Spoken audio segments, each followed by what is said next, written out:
Hello मेरे प्यारे बच्चों। अब आ गए अपने पार्ट 2 में। देखो प्रीवियस ईयर क्वेश्चन का पहला पार्ट मैंने करा दिया है, ट्रिकी क्वेश्चन कुछ पार्ट करा दिए हैं, लास्ट थर्मोडाइनमिक्स का previous year question part 2, so that सारी वैरायटी एक बार कवर हो जाए। ट्रिकी पार्ट में कुछ वैरायटी कवर हुई, कुछ यहाँ पर वैरायटी कवर हुई है और ये बहुत इंपॉर्टेंट है। अब जब आपका पेपर आएगा, अभी जब आएगा उसकी मैं एनालिसिस भी करके दूंगा आपको, और यूल सी कि भैया जितने क्वेश्चन हमने यहाँ पर कवर करें, जिन कॉन्सेप्ट के क्वेश्चन कवर करें, सिमिलर क्वेश्चन ही आएंगे। चाहे किसी भी दिन के सेट को उठा लेना, किसी भी दिन का पेपर उठा लेना, आएगा यहीं से ही, फैक्ट है। ठीक है, तो इस पर फोकस करेंगे। इसमें मैंने क्या वैरायटी डाली मैं आपको बता दूं। कुछ मैंने बेसिक थ्योरेटिकल क्वेश्चन डाले जो आपको कई बार डिग्री ऑफ फ्रीडम और स्पेसिफिक हीट पे पूछ लेता है। कुछ ऐसे क्वेश्चन डाले जहां पर आपको वॉल्यूम और टेम्परेचर और लेंथ की अगर रिलेशनशिप को रिलेट करना है उसके प्रॉब्लम डाले। एक हीट इंजन का क्वेश्चन दोबारा डाला है सो दैट आपके हीट इंजन का कॉन्सेप्ट बिल्कुल क्लियर हो जाए। तो लेट स्टार्ट, यहाँ से शुरू करते हैं। ठीक है, और also if you want to join my network for Embibe, for your preparation for JEE and the NEET examination, even for अगर आप सीबीएसई 11-12 या किसी और बोर्ड के 11-12 का भी एक बेसिक अंडरस्टैंडिंग फिजिक्स के लिए देखना चाह रहे हैं और बाकी सब्जेक्ट के लिए भी, बिकॉज सारे सब्जेक्ट यहाँ पर चालू होंगे, तो जस्ट इस वीडियो के डिस्क्रिप्शन में जाना, वहां पर आपको मिलेगा पूरा हमारा टेलीग्राम का चैनल प्लस एक ऐप का लिंक मिलेगा। Click on that, download it, just sign up, you will enter into your goal और पढ़ाना स्टार्ट। ठीक है, सिर्फ यहां पर पढ़ाई करनी और कुछ नहीं करना। अब चलते हैं इस प्रॉब्लम पे, बहुत अच्छा प्रॉब्लम है जेई में इनका। उसमें क्या पूछा है, what is the correct relationship between degree of freedom and the specific heat gamma, मतलब गामा और डिग्री ऑफ फ्रीडम के बीच का रिलेशनशिप क्या है वो मुझे बता दो। बहुत सिंपल है, आराम से निकल जाएगा, 2 सेकंड में भी मैं निकाल के आपको दिखाता हूँ करना क्या। और इसके लिए तो मैं दूसरे पेज पे भी नहीं जा रहा, यहीं बता रहा हूँ। ठीक है, पूछा है आपको डिग्री ऑफ फ्रीडम, ठीक है, किसी भी मॉलिक्यूल का जो डिग्री ऑफ फ्रीडम होता है और उसका स्पेसिफिक हीट के बीच का रिलेशनशिप क्या है।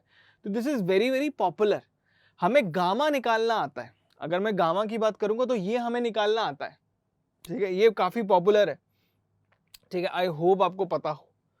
ठीक है, तो गामा का क्या रिलेशनशिप है, अगर कोई भी आपसे पूछेगा what is the relationship of gamma, so that gamma relationship is, यहीं पर ही लिख रहा हूं मैं, गामा इज इक्वल टू, जो हम निकालते हैं that is 1+2/f, that's it. यही होता है गामा का रिलेशनशिप। क्लियर है सबको, ये क्लियर रहना चाहिए भैया, क्योंकि गामा नॉर्मली 1 से ज्यादा होता है, डिपेंड करता है कौन से टाइप ऑफ मॉलिक्यूल है उसके एफ पे, उसका डिग्री ऑफ फ्रीडम रखोगे यू विल गेट। ठीक है, सपोज कोई मॉलिक्यूल है जिसका डिग्री ऑफ फ्रीडम 5 है, तो 2/5 कितना हो जाएगा, 2/5 टू मल्टीप्लाई कर दो 0.4, 1.4, सिंपल। इस तरह के प्रॉब्लम आपके बहुत आते हैं, आपको पता होना चाहिए 5 में किसका डिग्री ऑफ फ्रीडम बोल रहा हूँ। इस पर मैं थ्योरेटिकल लेक्चर पहले भी देता चुका हूँ, दोबारा एक लेक्चर भी लेके आ रहा हूँ जहां पर हम लोग डिग्री ऑफ फ्रीडम पे बात करेंगे। ठीक है, बट अभी क्योंकि प्रीवियस ईयर क्वेश्चन की क्लास थोड़ा शॉर्ट में उन बच्चों के लिए भी बेनिफिट हो जाए जो लोग अभी तैयारी, मतलब जो एग्जाम ही देने वाले, तो भैया ये रिलेशनशिप है। अब ये बताओ, ये रिलेशनशिप मुझे पता है, इसको मॉडिफाई करके इसमें कैसे लाना है कि एफ को क्लियर करे। बहुत सिंपल, क्या करें, 1 को इधर ले जाओ, तो 2/f is equal to gamma -1, और फाइनल आउटपुट क्या आ जाएगा, f की वैल्यू दैट इज 2/गामा -1। तो अगर आपको किसी का गामा पता है और आपको उसका डिग्री ऑफ फ्रीडम निकालना है तो यहां से निकल जाएगा। किसी का भी गामा पता है, लेट सपोज गामा रखते हैं मोनोएटॉमिक का, ठीक है, सपोज 1.33, या फिर आप इसे बोल सकते हो 4/3, तो यहाँ पर 4/3 रखो, 4/3 -1 इस 1/3, 3 ऊपर गया, कितना हो गया, 2 × 3 6, डिग्री ऑफ फ्रीडम कितना होता है मोनोएटॉमिक का, 6। सबको पता है यार, monoatomic molecule translation x y और z तीनों में कर सकता है, plus rotation about x y z। Clear है, फिनिश। तो मैं आपका यहाँ पर आंसर लगा दूं अपना, तो ये बिल्कुल आपके सामने सॉल्यूशन क्लियर है। f की वैल्यू 2/गामा -1 जो मुझे यहाँ दिख रही है, तो मतलब ऑप्शन ए है according to me. Let's see, option A आता है, सबमिट कर लेते हैं, बिल्कुल सही है। ये question again, why this question is so important, this question is important for those people जिन लोगों को ये पता होना चाहिए कि भैया एक गैस है आइडियल गैस और एक है एनी अदर गैस, दोनों में डिफरेंस क्या है, real gas, ideal gas, perfect gas, बहुत तरह की गैसेस होती हैं। इस पे मैं थोड़ा सा डिस्कशन आपके साथ करता हूं एंड देन इस क्वेश्चन पे आते हैं। हिंट एक बार मैं आपको दिखा देता हूं, recall the molar specific capacities of gases, will discuss. जरा मैं आपको कॉन्सेप्ट पे चलता हूं, क्वेश्चन को पहले, हाँ क्वेश्चन को एक बार, क्वेश्चन को तभी आगे बढ़ते हैं यार, पहले समझते हैं तो मजा आएगा, ठीक है। Can you tell me, suppose मैंने एक सिस्टम बनाया, ठीक है, let me create a system, beautiful system, so that हम लोग थोड़ा एनालिसिस एक डिटेल्ड वे में कर पाए। देखो रियल गैसेस कौन सी होती है, रियल गैसेस वो गैसेस होती है जो एक्चुअली में होती है, जो हमारे आसपास है, आपके आसपास जो गैसेस है वो सब रियल गैसेस है। तो उनमें मॉलिक्यूल्स होंगे, बिल्कुल सही बात है। अगर मॉलिक्यूल्स होंगे तो मॉलिक्यूल्स को दिखाओ, ये रहा सर मॉलिक्यूल, ये रहा मॉलिक्यूल, सर ये भी मॉलिक्यूल है, यहां भी मॉलिक्यूल है, यहां भी मॉलिक्यूल है, molecule he when there are n number of molecules are there एक सिस्टम के अंदर, और सिस्टम इज इमेजिनरी, पहले बता दो ये सिस्टम एक इमेजिनरी सिस्टम है, दिस इज द बाउंड्री, ठीक है, this is the boundary of the system, this is the imaginary boundary of the system. कुछ भी हो सकता है, पर अंदर there are n number of molecules. क्या रियल गैस में बहुत सारे मॉलिक्यूल्स होते हैं? बिल्कुल सही बात है। क्या ये कभी भी ऐसा बिहेवियर कर पाएंगे जिसको मैं स्टडी कर पाऊं? क्या इनका बिहेवियर में कोई भी ऐसा कॉन्सेप्ट रहेगा? क्या मैं बोलूं कि ये जो मॉलिक्यूल है, क्या इसकी मोशन करने की जो टेंडेंसी है वो फिक्स है? क्या मैं इसको बता सकता हूं? नहीं यार, यही तो ब्यूटी है, इसका मोशन कहीं भी हो सकता है। It can go in this direction, it can go in this direction, it can go in this direction, it can go in this direction. और 3D की बात करो तो ये बाहर भी आ सकता है। Even it can rotate about certain direction, ये भी कर सकता है, इस डायरेक्शन के अबाउट भी। इसके पास डिग्री ऑफ फ्रीडम ही डिग्री ऑफ फ्रीडम है, मतलब ये इतना फ्री है इसका मोशन, ये कहीं भी जा सकता है। मैं एक मॉलिक्यूल की बात बता रहा हूं, अब सोचो इतने सारे मॉलिक्यूल अगर साथ में कहीं बैठे हुए हैं, क्या ये आपस में टकराएंगे नहीं टकराएंगे? ये बता दो। बिल्कुल obviously sir, this molecule may collide with each other, and when they collide with each other they lose some energy or not? For sure sir, वो molecule अपनी energy को lose करेगा। Even they have some intermolecular forces of attraction and repulsion. The probability of collision is very very high because so many molecules are there. Sir इसको मैं कैसे एक real gas के atmosphere को कैसे मैं थोड़ा आइडियल गैस की तरफ लेके जाऊं जहां मैं PV इक्वल टू nRT लगा सकता हूं? क्या तरीका है? What should be the right method? तो मेथड ये है कि आपको कुछ नहीं करना, आप कोई भी ऐसा मॉलिक्यूल इसके मोशन को आप नहीं रोक पा रहे तो आप एक काम करो ना, मॉलिक्यूल्स कम कर दो, हटाओ मॉलिक्यूल, 2-3 को मार दो। या मैंने मारना शुरू कर दिया कि तुम भी निकलो, तुम भी निकलो, तुम भी निकलो। What is the meaning of this concept कि when you removing in the same space the number of molecule means you are reducing the probability of collision and that can be reduced by decreasing pressure, correct? भैया pressure आप decrease करो तो मतलब पहला solution तो मुझे मिल गया कि if I decrease the pressure, pressure को अगर मैं डिक्रीज कर दूं, प्रेशर को बहुत को रिड्यूस कर दूं, इसको हम कहते हैं लो प्रेशर, बहुत ही लो प्रेशर पे ले जाऊं तो क्या मैं बोल सकता हूं कि लो प्रेशर पे, at very low pressure, the probability of collision of the any two molecule will decrease because the number of molecules are very less. But still there is a one thing is also there. वो क्या है भैया? इनकी चाहत क्या है इनकी? ये उससे अट्रैक्ट हो रहा है, ये इससे अट्रैक्ट हो रहा है, ये इससे अट्रैक्ट हो रहा है, ये रिपेल हो रहा है। If there is any kind of intermolecular bonds are present, या force of attraction or repulsion are there, तो भाई चांसेस है कि वो आपस में एक दूसरे को बुलाएंगे एंड व्हेन दे सेम चीज हो जाएगी, तो इनके रिश्ते भी तोड़ने पड़ेंगे। और रिश्ते तोड़ने के लिए माहौल क्या करना पड़ता है? गर्म करना पड़ता है। मतलब you need to increase the temperature, fix बात है, टेम्परेचर तो बढ़ाना पड़ेगा तब जाकर रिश्ते टूटेंगे। मतलब इनके बीच की अगर कोई भी तरह की चाहत है कि ये इससे मिल रहा है, ये इससे मिल रहा है, इसको तोड़ने का एक ही तरीका है, इनका टेम्परेचर बढ़ा दो। So that I am going to do, now I am going to increase the temperature. If I increase the temperature, आप कई लोगों को लगता है सर अगर आप टेम्परेचर बढ़ाओगे तो इनके मोशन में रैंडमनेस बढ़ेगी, वो दीवार पर टकरा। अबे दीवार है ही नहीं, that is boundary imaginary. I am talking about the whole universe, I am talking about the concept कि कैसे आप पहुंचते हो एक ऐसी गैस पे। तो when I increase the temperature, that increase in temperature will also stop the cause कि जिससे ये मॉलिक्यूल इस मॉलिक्यूल के बीच में कोई अट्रैक्शन या रिपल्शन की फोर्स होगी या बॉन्ड क्रिएट कर रहा होगा, वो भी उसे तोड़ देगा। और जैसे ही वो उसको तोड़ेगा, मतलब at very very high temperature, again बता रहा हूं ये फिलोसफिकल वर्ल्ड होता है। आप पूछोगे सर टेम्परेचर कितना, अरे बताएंगे टाइम आने पे, पॉइंट पे भी जाएंगे, लेकिन अभी क्या है ये फिलोसफिकल वर्ल्ड है, सिर्फ ये बताना है टेम्परेचर हाई होना चाहिए। किसी भी मॉलिक्यूल किसी भी गैस के अंदर अगर आप ये दो कंडीशन करते हो तो उसका बिहेवियर एक आइडियल गैस की तरह हो जाता है।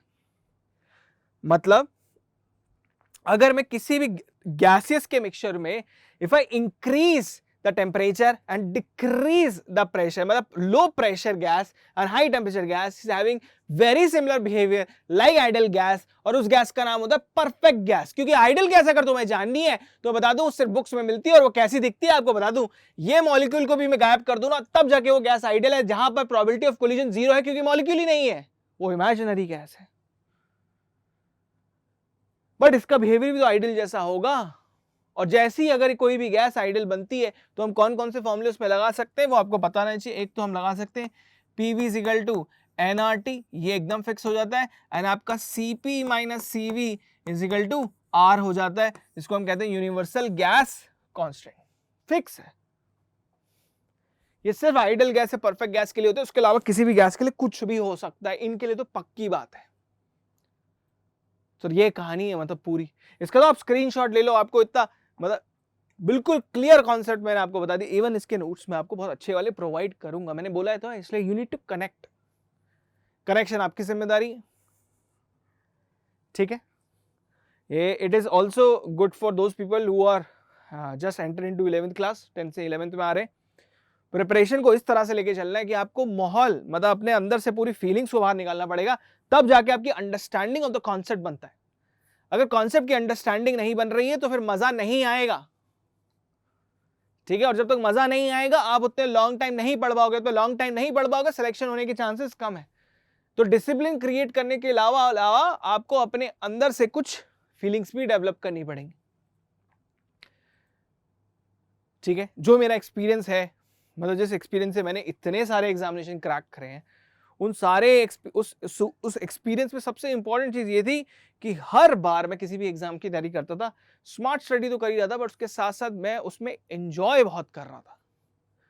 तो मेरी तो बस आपसे एक ही चाहत है, एंजॉय पूरा करो। नहीं समझ में आए पूछो कमेंट में, डाल दो सर कमेंट में समझ नहीं आ रहा सर एक बार और दोबारा बता दो, उसकी थ्योरी और बता दो, बिल्कुल बताएंगे।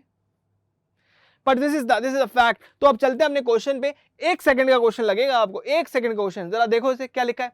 For a gas where the CP minus CV is R, is it the state of P। भैया कोई भी gas CP minus CV R है, आपको पता है वो कौन सी गैस है, आइडियल। किस पॉइंट कंडीशन में आइडियल गैस, हाई टेम्परेचर पे, ठीक है। P वाली गैस का टेम्परेचर हाई है। बोल रहे हैं CP माइनस CV इज 1, देखो R नहीं है, उसके अलावा कुछ भी है, किसी भी स्टेट में है, Q पे है, हाई टेम्परेचर पे नहीं है। तो भैया टेम्परेचर का रिलेशनशिप क्लियर हो गया। आपसे पूछा है TP TQ are the temperature in the two different state P and Q, can you tell me what is relation between temperature.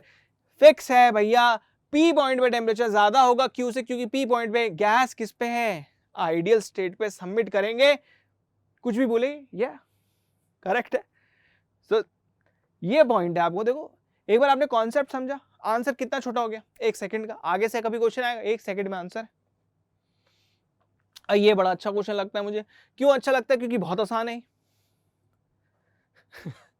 बहुत ज्यादा आसान है। क्या लिखा है, a monoatomic ideal gas initially at temperature T1 is enclosed in a cylinder fitted with a frictionless piston, the gas is allowed to expand adiabatically to the temperature. अब आप सोचो इतना कुछ लिखा हुआ सर कैसे करेंगे। देखो सबसे पहले मैंने आपको बता दिया, कीवर्ड को पकड़ो।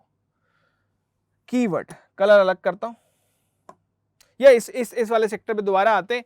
क्वेश्चन तो मेरा अगली स्लाइड पे लिखा हुआ है, मैं वहीं चलता हूं। पहले अपनी प्रैक्टिस स्लाइड पे प्रैक्टिस करते हैं, फिर इसके बारे में डिस्कशन करते हैं। क्या बोल रहे हैं सर, मोनोएटॉमिक आइडियल गैस। पहली बात, आइडियल गैस के बारे में आपको क्या क्या पता है, P equal to nRT valid है, और CP minus CV R valid है। गामा की वैल्यू आपको पता, मोनोएटॉमिक गामा की वैल्यू बिल्कुल क्लियर रहनी चाहिए। इनिशियली किस टेम्परेचर पे, T1 सिलेंडर के अंदर with a frictionless piston, the gas is allowed to expand adiabatically, बहुत बढ़िया। आपको ये भी बता दिया गैस किस प्रोसेस को फॉलो करे, किस प्रोसेस, एडियाबैटिक। एडियाबैटिक प्रोसेस की इक्वेशन का कर बता दोगे, ठीक है। तो ये रहा मेरा सॉल्यूशन, और इस सॉल्यूशन में जाते हुए मैं एडियाबैटिक इक्वेशन की, कोई भी चीज एडियाबैटिकली हो रही है, adiabatically sir PV power gamma is equal to constant. Sir gas ideal है, इसके साथ साथ गैस आइडियल है, आइडियल है तो क्या होगा sir, PV is equal to nRT, ये भी चलेगा। सर यहां कुछ लिखा हुआ है प्ले कर ले, तो मैं इसको सर रिमूव कर रहा हूं, रिमूव, क्योंकि प्ले पहले कर लेते। आइडियाबैटिक का कॉन्सेप्ट तो सीख लें। आइडियाबैटिक कंप्रेस का क्या मतलब है, आप हीट को बाहर नहीं आना दे रहे, लेकिन आप पूरी गैस को प्रेस करके मॉलिक्यूल को क्या कर रहे हो, प्रेस कर रहे हो। तो जब प्रेस करोगे टेम्परेचर एंट्रोपी सब बढ़ जाएगा। लेकिन जो क्वेश्चन है उस पर चलते, T1/T2 जानना चाह रहा है भैया मुझे क्या क्या पता चला, मैं पहले वहां से शुरू कर रहा हूं। मैंने तो बस की 2-3 बातें सुनी। एक तो मैंने सुना कि भैया एडियाबैटिक है, एडियाबैटिक, तो जब चीज एडियाबैटिक होती है तो मैं क्या बोलूंगा, PV power gamma is constant, और कह रहा है उसके साथ साथ प्लस। सर गैस आइडियल है, आइडियल गैस, क्या आइडियल गैस है तो क्या बोल सकता हूं, PV is equal to nRT, ये भी इस पे चलेगा। भैया गैस एडियाबैटिक फॉर्म में जा रही है, PV is equal to nRT, दोनों चीजें क्योंकि आइडियल गैस है। क्या इन दोनों की हेल्प से मैं प्रेशर को रिमूव कर सकता हूं अपनी इक्वेशन के अंदर, बिल्कुल। प्रेशर वॉल्यूम के टर्म्स में कैसा है सर, टेम्परेचर बाई वॉल्यूम। अगर मैं यहां रख दूं, कई लोग बोल रहे सर कैसे, अरे यार क्या मैं प्रेशर को ऐसे लिख सकता हूं, P is equal to nRT by V. क्या बोलो, एन और आर तो कांस्टेंट है सर, इन कांस्टेंट को हटा दो, T बाई वी लिख सकता हूं प्रेशर, बिल्कुल बे, यहां लिख दे। यहां जैसे लिखोगे क्या मिलेगा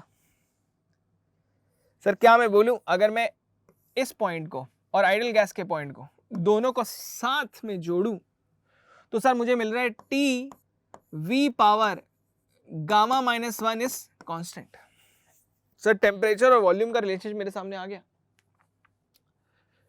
और तुमने अभी देखा कि वॉल्यूम के चेंज में, जब ये यहां से यहां नीचे जा रहा था, वॉल्यूम के चेंज में सिर्फ लेंथ का चेंज हो रहा है, area of cross section of piston तो सेम ही है। अगर एरिया सेम है तो वॉल्यूम की चेंज में किसका चेंज दिखाऊंगा, लेंथ का। अगर पहले पॉइंट पे वो फर्स्ट स्टेट में है, फर्स्ट पॉइंट पे, सपोज यहां पर वो फर्स्ट पॉइंट पे है, फर्स्ट स्टेट है, और यहां जाते हैं तो वो सेकंड स्टेट होती है, तो भैया सर यहां की जो लेंथ है दैट इज योर L1, और जब वो सेकंड स्टेट में गया तो वहां की जो लेंथ थी, यहां से जो इसकी बॉटम से लेंथ है that is your L2। L1 and L2 two length है यहां पर, क्योंकि sir area of the piston, piston का जो एरिया है AP, जिसको हम कहते हैं area of the piston, sir वो तो कांस्टेंट है। सर वो तो कांस्टेंट, अगर वो कांस्टेंट है भैया तो अपना काम बन गया। अगर एरिया कांस्टेंट है, लेंथ का डिफरेंस है, वो यही पूछ रहा है बेचारा कि L1 L2 are the length of the gas column before and after the expansion respectively, then what is the value of T1/T2। क्या मैं वॉल्यूम को लेंथ से रिप्लेस कर दूं डायरेक्टली, बिल्कुल करो, कोई मना नहीं करेगा। क्या बोलो, इसका मतलब है TL gamma minus 1 is constant. और अगर ये कहानी है, क्या बोलूं, अगर मैं फर्स्ट स्टेट और सेकंड स्टेट लगा दूं तो क्या बोलूंगा, ये T1 है, ये L1 है, T1 L1 power gamma minus 1 is equal to T2 L2 power gamma minus 1। और क्या मैं यहां पर ये बोल दूं कि ये T1/T2 मुझे मिल गया जनरल फॉर्म में, that is L2/L1 power gamma minus 1। Answer आ गया, जनरल फॉर्म में आ गया। अब गामा की वैल्यू क्या हो जिससे ये आंसर निकले, अब गामा देखो कुछ भी हो सकता है, 4/3 हो सकता है, 4/3 होगा तो यहाँ 1/3 आंसर आ जाएगा, 4/3 मतलब 1.33, 1.4 हो सकता है, 1.4 होगा तो 0.4 आ जाएगा, ये 5/3 भी हो सकता है, 1.67 जिसको कहते हैं, 5/3 होगा तो 5/3 -1 ये आ जाएगा 2/3। अब वो डिपेंड किस पे करेगा, वो पीछे वाले स्टेप पे जाएंगे, आंसर निकाल देंगे। क्या मुझे पता चल गया सर, T1/T2 L2/L1 गामा -1 है। क्या आप पीछे वाली स्लाइड पे जाने को तैयार हो? बिल्कुल जाने को तैयार है, यही लिख देंगे, कुछ नहीं यही लिख देंगे, ठीक है। ये रहे आपके ऑप्शंस, ये आपके ऑप्शंस है 2/3। अच्छा पहली बात L1/L2 नहीं है, L2/L1 है, तो दो ही ऑप्शन है आपके पास L2/L1 में, बी और सी। पहली बात तो L2/L1 है, ये पता चल गया। गामा -1 होना चाहिए, या तो 1 होगा। गामा 2 कब होगा? गामा 2 किसी के लिए होता ही नहीं है। और गैस कौन सी? मोनोटॉमिक। तो आंसर क्या हो जाएगा? सीधा बी। क्लिक करे, सबमिट करे। कूल, कूल बोला। तो आप देख लीजिए, मतलब एक बार आप कॉन्सेप्ट बना लो तो उसके बाद आपको कैसा लगता है आप खुद फील कर लो। मैं नहीं बोल रहा हूं ऐसा, ये होता है, ठीक है। Now come to the next problem, which is a very nice problem again from JEE. Two different metal bodies A and B of equal mass. बहुत, एक काम करते हैं, प्रॉब्लम को सॉल्व करने की तो दुनिया हमारी अलग है, वहीं चलते हैं, वहां बैठ गए। बहुत क्लियरली बोला है, two different metal bodies A and B, ये A बॉडी है, ये B बॉडी है, of equal mass are heated at a uniform rate. एक ही रेट से इनको यूनिफॉर्म रेट से हीट किया गया अंडर द सिमिलर कंडीशन, सब कुछ सेम था। The variation of temperature of the bodies is graphically represented as shown in the figure below. What is the ratio specific heat capacity? देखो क्या चीज दी गई है, जरा ध्यान सुन लो। टाइम का और टेम्परेचर कर दिया हुआ, दो मेटल बॉडी है, मतलब एक मेटल बॉडी, इसे ग्राफिकली सॉल्व करेंगे, मतलब मजा तभी आएगा उसमें। सॉल्यूशन, सर मुझे एक मेटल बॉडी मिल गया है, इस मेटल बॉडी का सुंदर डायग्राम बनाया जाएगा, भरा जाएगा इसे। सर इस बॉडी का नाम रखा जाएगा ए। एक और मेटल बॉडी मिली सर मुझे, इस मेटल बॉडी का भी सुंदर डायग्राम बनेगा, इस मेटल बॉडी का नाम रखा जाएगा बी। दोनों को हीट किया गया, सेम कंडीशन पे, सब कुछ सेम था, इनका मास सब सेम है। I provide heat to the both metal bodies and when I provide heat, इसको कुछ मैंने हीट दिया Q, इसको कुछ हीट दिया Q, क्या बोलूं, या तो CV या CP, इन दोनों में से किसी एक से गर्म होगा। कांस्टेंट प्रेशर पे तो CP से, कांस्टेंट अगर कांस्टेंट वॉल्यूम है तो CV से। और सॉलिड बॉडीज में आपको पता है CP and CV are same, gases में अलग होता है भैया, सॉलिड बॉडीज में तो कांस्टेंट प्रेशर पे कर रहे हो, कांस्टेंट वॉल्यूम पे बात सेम है, because CP CV are same. So according to this they are asking you what is the ratio specific heat of body A and body B का रेशियो क्या होगा अगर दोनों को सेम तरह से हीट किया गया है। बट पॉइंट इज, जिस रेट से आप हीट कर रहे हो, Q डॉट, डॉट का मतलब है rate of heat transfer, according to that the temperature and time graph is there. बोलो भैया A बॉडी तो 0 से 120 पहुंच गया 3 सेकंड में, और B बॉडी 0 से 90 पहुंचा 6 सेकंड में, खत्म आंसर यार, यही खत्म हो गया। जस्ट टेल मी वो बॉडी, मैं इसको बाद में पीछे जाके आपको आंसर दिखाऊंगा कि 1 सेकंड में आप आंसर लगा सकते हो, लेकिन फिर भी जस्ट फॉर अंडरस्टैंडिंग कि एक बॉडी गर्म हो रहा है और वो बहुत ही कम सेकंड में पूरा गर्म हो गया, अमाउंट ऑफ हीट सेम है।